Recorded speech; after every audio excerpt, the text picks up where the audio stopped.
مفتی طارق مسعود کے بیانات کے لیے مفتی صاحب کے آفیشیل چینل مفتی طارق مسعود سپیچز کو سبسکرائب کریں۔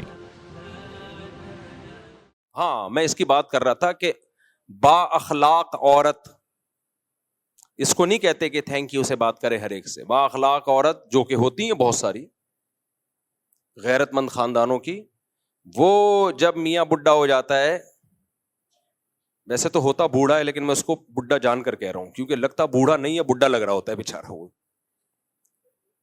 سمجھ رہے ہو نا، وہ بوڑھا نہیں لگ رہا ہوتا، وہ کیا لگ رہا ہوتا ہے؟ بڈھا، یعنی اس کی عزت نہیں ہوتی۔ تو غیرت مند عورت کیا کرتی ہے؟ بڑھاپے میں اپنے بچوں کے ساتھ مل کے اپنے ہسبینڈ کو ستاتی نہیں ہے، ہسبینڈ کو ستاتی نہیں۔ ایک صاحب یو کے سے آئے میرے پاس، پرانا قصہ ہو گیا، کسی کو پتہ نہیں چلے گا، نہ ان کو پتہ چلے گا، ان کی بات ہو رہی ہے۔ کہتے ہیں لندن کے مزے مفتی صاحب صرف ظاہری ہیں۔ کہتے ہیں ہم اپنے بچوں کو لندن لے گئے تھے کہ ہم ان کو وہاں اچھا پڑھائیں گے، وہاں گٹر نظر ہی نہیں آتے، ڈھکن کی بات تو ہمیں تو گٹر نظر آتے ہیں تو پھر ہم دیکھتے ہیں ڈھکن ہے یا نہیں ہے، وہاں تو انڈر لائن گٹر ہے، پتہ ہی نہیں چلتا گٹر ہے کہاں، اس لیے اس میں گر کے مرنے کا سوال ہی پیدا نہیں ہوتا۔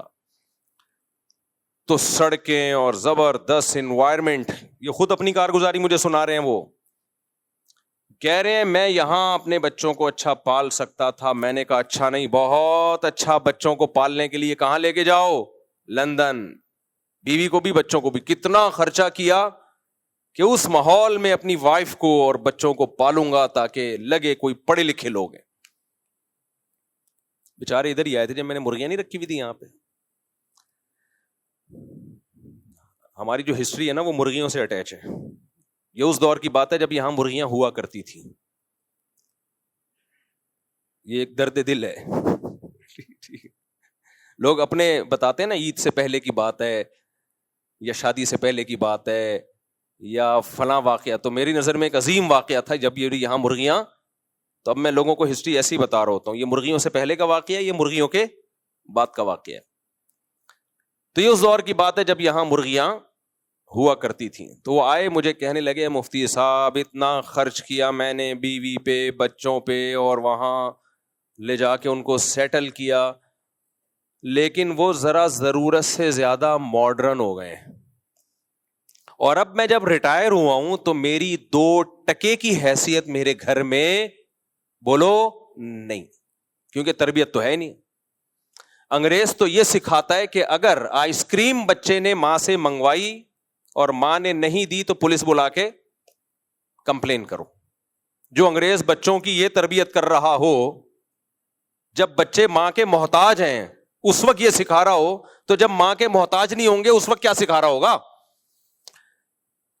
کافر میں خوب سمجھ لو، کافر میں کوئی خیر نہیں ہے، خوب سمجھ لو، خیر کا منبع سرچشمہ صرف اسلام ہے۔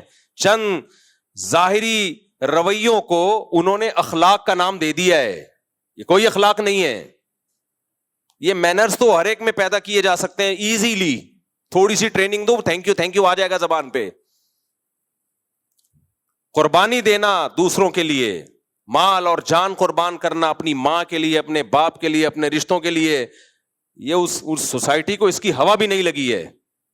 ہم تو یہاں جانتے ہیں 10 سال سے باپ کو لکوائے اولاد خدمت کر رہی ہے، قوم میں گیا ہوا ہے باپ، 10 سال سے اس کے پیمپر بھی چینج ہو رہے ہیں، کبھی پیشانی پہ اولاد کے لکیریں نہیں آتی۔ ہمارے ایک دوست ہے، ان کے گھر میں گیا، 8-9 سال ہو گئے تھے ان کے باپ کو قومے میں، اور وہ بندہ کوئٹہ کے تھے، وہ جاننے والے، روزانہ والد کے پیمپر چینج ہو رہے ہیں، روزانہ ان کو نہلایا جا رہا ہے، ان کے خیال کیا جا رہا ہے، بیگم بھی بیٹے بھی، نہ بیگم کی پیشانی پہ لکیریں نہ اولاد کی پیشانی پہ لکیریں۔ یہ وہ ہیں جن لڑکیوں نے نہ کالج میں پڑھا، نہ یونیورسٹی میں پڑھا، نہ ڈاکٹر بنی، نہ انجینئر بنی، اور نہ کوئی بہت ہی کوئی ان کو انگریزوں کی موٹیویشنل اسپیکر کو سن کے انہوں نے مینرز سیکھے، سمجھ رہے ہیں نا، کوئی ورکشاپ نہیں لی جہاں ان کو مینرز سکھائے جا رہے ہوں، گاؤں دیہاتوں کی سیدھی سادھی، لیکن اپنی ماں کو خدمت کرتے ہوئے دیکھا کہ میری ماں نے میرے باپ کی کیسے خدمت کی ہے، تو آج وہ اپنے شوہر کی ویسے ہی خدمت کر رہی ہیں. کوئی بات نہیں بھائی, اس نے ہمیں گھر دیا, اس نے ہمیں ٹھکانہ دیا. اب یہ میرا میاں اگر قوم میں چلا گیا ہے, اور مرد بھی ایسے ہی کرتے تھے, ایسے بھی لوگ ہم نے دیکھے ہیں, بیوی کو فالج ہوا ہے 6 سال 7 سال سے, شوہر کی پیشانی پہ لکیر نہیں آتی. انگریزوں میں یہ سب چیزیں کیا ہیں, ختم. بیوی کو فالج ہوگا, جمع کرا دے گا وہ, چل بھائی جا بھائی, اس کو لے کے جا یار, میرے کسی کام کی نہیں ہے. ویسے آپ سے ملے گا, nice to meet you, how are you, fine, thank you. ہم لوگ ملتے ہیں, گالیوں سے شروع کرتے ہیں, گالیوں پہ ختم کرتے ہیں. تو اس کو وہ اخلاق کہتے ہیں. ایسا ظرف پیدا کرو میرے بھائی. تو 8 سال سے میں نے دیکھا وہ اپنے باپ کی خدمت کر رہا ہے. وہ کوئٹہ کا پٹھان دوست ہمارا, اب بھی ہے وہ, اب تو اس کے والد کا انتقال ہو گیا, اللہ مغفرت کرے. تو میں نے کہا یار اتنی ٹف آپ کی روٹین ہے, لیکن چہرے پہ مسکراہٹ. کہہ رہے سعادت سمجھ کے کرتا ہوں, جنت کا ذریعہ سمجھ کے کرتا ہوں. تو وہ جو صاحب تھے نا یو کے, وہ مجھے کہنے لگے کہ مفتی صاحب بہت خرچ کیا اپنے بیوی بچوں پہ, زندگی لٹا دی, اپنے لیے کچھ نہیں بچایا. کہتے ہیں اب میرا ٹائم ایسے پاس ہوتا ہے, گھر میں تو کوئی لفٹ بولو نہیں کرا, تھوڑا سا اونچی آواز میں بات کر لو تو آگے سے اسی اسپیڈ کے ساتھ رپلائی. ہمارے ایک دوست ہیں, وہ سمجھ نہ جائیں کہ ان کی بات ہو رہی ہے. ان کے ابا کہیں یو کے چلے گئے, تو ابا تو دیسی اسٹائل کے تھے, انہوں نے وہیں جا کے بھی ڈانٹ ٹپٹ شروع کر دی, یہ بچہ کیا کر رہا ہے, یہ کیا کر رہا ہے, یہ میرا پوتا کیا کر رہا ہے, میرا نواسا کیا کر رہا ہے. انہوں نے تو بھگایا ابا کو. یہاں آ کے ان سے بولا یار تم نے ابا کو پالا ہوا کیسے ہے, یہ تو ڈانٹ ٹپٹ کرتے ہیں. میں نے کہا دیکھ لو میرے بھائی, تم دیسی ہو, تم نے خوشی خوشی ابا کو رکھا ہوا ہے, اور یہ ڈانٹ ٹپٹ صبح شام برداشت کرتے ہو, بلکہ باپ کے مرنے پہ رو گے. اور یہی تمہارے جو رشتہ دار وہاں جا کے رہے ہیں وہ باپ کو چند دن برداشت نہیں کر پائے. یہ فرق ہے لندن میں اور پاکستان میں.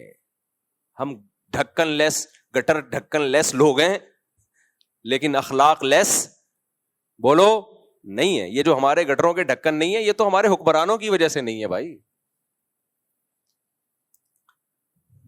یہ تو ہمارے حکم. انڈیا ڈرا کیوں ہے ہم سے؟ اس نے جب کراچی کا حشر دیکھا, انہوں نے بولا ایسا حشر انہوں نے ہمارا کر دیا, ہمارا تو کسی کو منہ دکھانے کے قابل نہیں رہیں گے ہم لوگ. کیا خیال ہے بھائی؟ انہوں نے دیکھا کہ یار انہوں نے اپنے ملک کا جو حشر کیا ہوا ہے, ہمارے ملک پہ قبضہ کر کے اگر انہوں نے یہی کر دیا. ویسے ان کا بھی کوئی اتنا اچھا حال نہیں ہے, یہ تو ہم ویسے ایک لطیفے کے طور پہ بتاتے ہیں. وہاں بھی کوئی ایسا نہیں ہے کہ ڈیولپمنٹ کے کام ہو رہے ہیں اور اس کو انہوں نے سوئٹزرلینڈ بنا دیا ہو. خون ہمارا ایک ہی ہے. تو وہ مجھے کہنے لگے کہ مفتی صاحب بہت برے حالات میں ہوں, نہ بیگم لفٹ کراتی ہے اور نہ بچے. تو میں نے کہا پھر ٹائم کیسے پاس ہوتا ہے؟ کہتے شام کو ایک تھڑا ہے, میرے جیسے سارے بڈھے وہاں جمع ہوتے ہیں ستائے ہوئے,